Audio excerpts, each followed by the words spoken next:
Hi guys, welcome back to my channel, Britain F1. If you are new here, please hit the subscribe button down below, and if you do like this video, please give it a big thumbs up.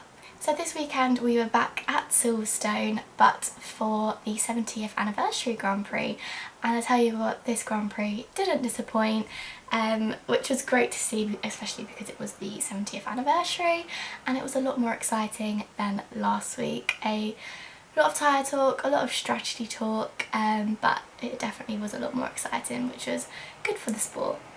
So throughout the whole weekend we all expected Mercedes to be most dominant, and it was looking that way pretty much. They were quickest in Friday practice, and they also quickest when it came to qualifying, getting a 1-2 position with Bottas taking pole.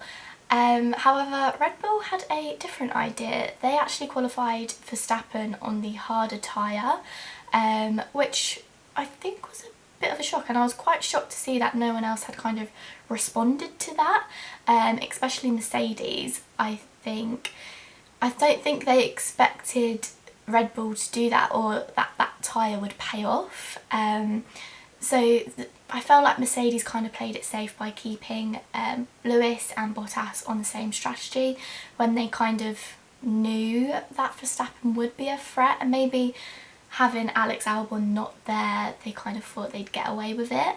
But that wasn't the case. That didn't pay off in the end, because Max Verstappen had a blinding race. He was amazing from start to finish. I honestly praise that guy for what he done, and it was really good to see. I was really excited for Max to be challenging Mercedes, and Lewis actually at the start of the weekend came out and said that he wishes like Max or Charles were up there fighting him, and he certainly got that this weekend. So Max qualified 4th and got Nico Hülkenberg on the opening lap, which, you know, Nico Hülkenberg can't be too upset about that really. With the likes of Max, he's a fabulous driver. So it was no surprise that really Max overtook Nico Hülkenberg on the first lap. But the big surprise was that Max was able to keep up with Mercedes. Usually Mercedes just run away with it and you don't see them for the rest of the race really. But it was kind of a surprise to everyone to see that he was always within 1 second of Lewis or Bottas. So that was quite a shock to see, and them tyres were just going off the grid completely, and we know Mercedes do not like the heat as it is. They have always been a car that doesn't like the heat. Even when Mercedes came into the sport, the car has just never got on with the heat. So it's something that needs to be fixed, and I don't know why they can't fix it. So yeah, the temperatures yesterday were absolutely skyrocketing and the tyres were just failing completely. Usually Lewis is quite good at managing his tyres, but this was something in itself. For Max, he didn't have any problems managing the tyres. His actually seemed okay, and Lewis actually came onto the radio to question the Red Bull's tyres, asking if they had less PSI in them, but that wasn't the case. I just think the Red Bull can manage the heat and the tyres a lot better than what the Mercedes can. So the first stint for Max went really well. He was managing the tyres really well. They weren't falling off the grid as quickly as Mercedes, and there was even talk about him just doing a one-stop, which I think he probably could have done, but he obviously came in for the second pit stop, I think just to be cautious of the Mercedes. But yeah, I think he definitely could have done it, and a one-stop was working for some drivers up and down the grid. Charles Leclerc, speak about him a bit later on.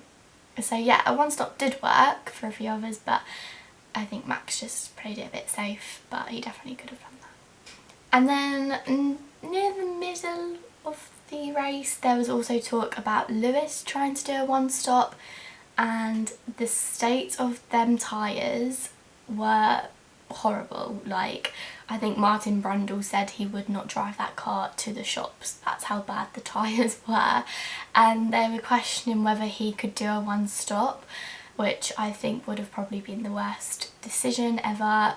Going back to what happened last week, I just think Mercedes couldn't take that risk. They knew the tyres blew up last week. Why would you then question doing a one stop when the tyres are already falling off the grid? It made no sense really. But they actually kept Lewis out for as long as possible so that he could kind of take action against Valtteri. I think in Lewis's mind he was never going to challenge for the win. I think he personally just wanted to get past Bottas. I don't think he thought he could catch the Red Bull, to be honest with you. And at the end of the race, Lewis actually seemed pretty happy with second, which isn't what you normally expect from Lewis. He always wants the win, but I think he was relatively happy with getting that car home, to be honest. Now, I did feel really bad for Bottas. You know, he started off the season really well. He had that first win with Lewis finishing, I think, 4th. So he was leading the championship, and then Lewis ever since then has just been so dominant, and you could kind of tell that was really starting to affect Bottas. So I think him getting the pole position on Saturday was a really big achievement for him. I think he was very happy with that, and I think that would have made him a lot more happier going into Sunday's race. But the strategy for Bottas just didn't work at all. So the strategy just didn't work for Bottas. I think it was a pretty bad day at the office for him, which is a shame to see. But to be honest, in my opinion, I just don't think Bottas was aggressive enough. He didn't push Max. Even when they pitted, they had fresh new tyres. He wasn't gaining enough on him to really challenge Max or push the Red Bull to think, or make Red Bull think, oh gosh, right, Bottas is catching, we might not be able to do this. He just wasn't putting in them lap times, which for me personally, I've found that a lot with Bottas throughout his career. I think he's, with Lewis, with Max, to me, they are very similar drivers. They drive on the nose, they're very aggressive when they drive, and for me, I don't get that with Bottas.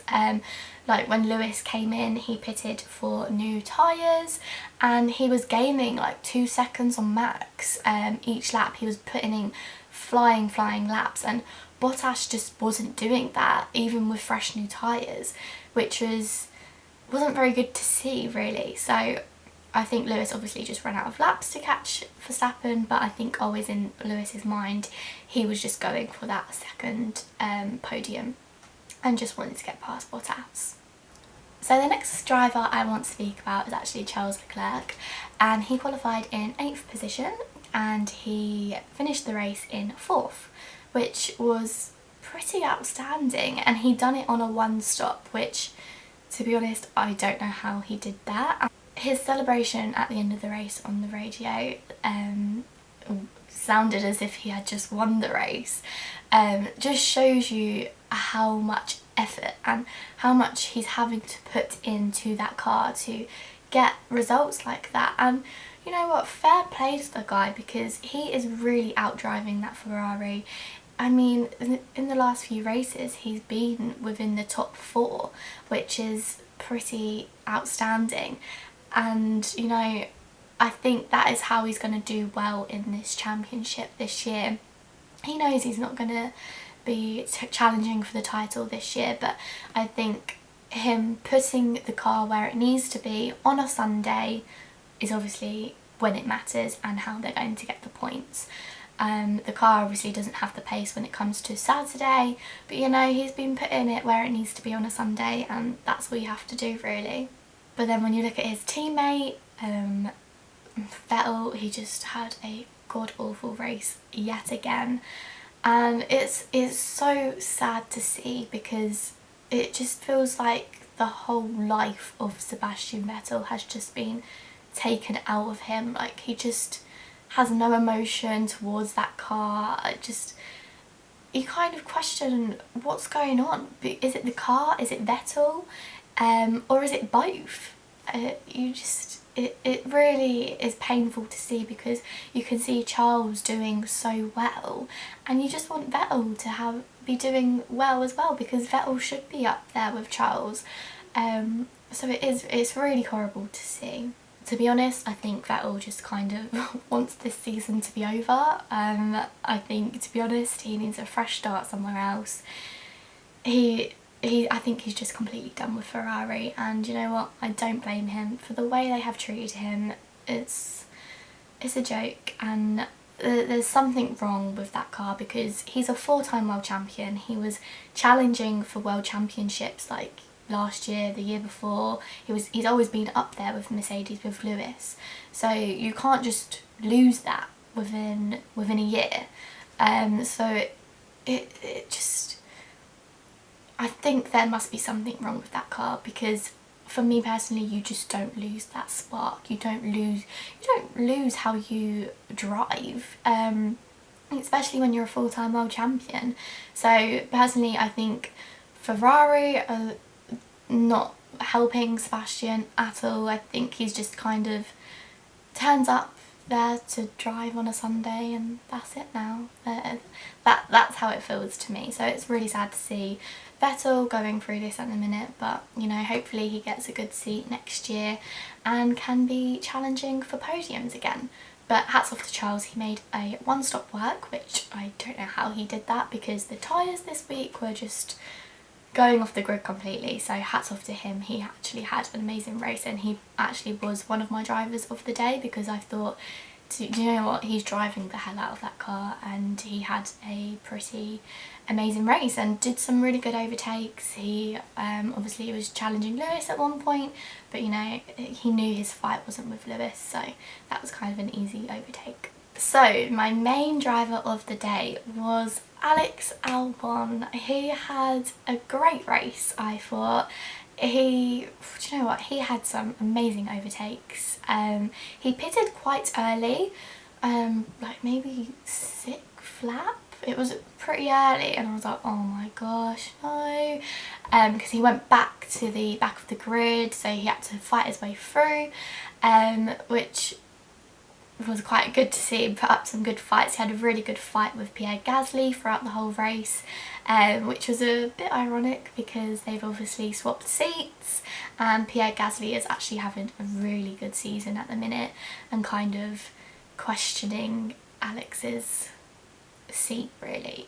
Should they be putting Pierre Gasly back in? But yeah, so that was quite a good battle to see. But you know what, I thought Alex had an amazing race, brilliant overtakes, and I think hopefully that really does give him the confidence to go into the Spanish Grand Prix to do well. I think he really needed a race like that. It's just when it comes to Saturdays, he doesn't have that 1-lap pace. He can't hook it up on a Saturday, which is the problem. So, you know, really good race from him.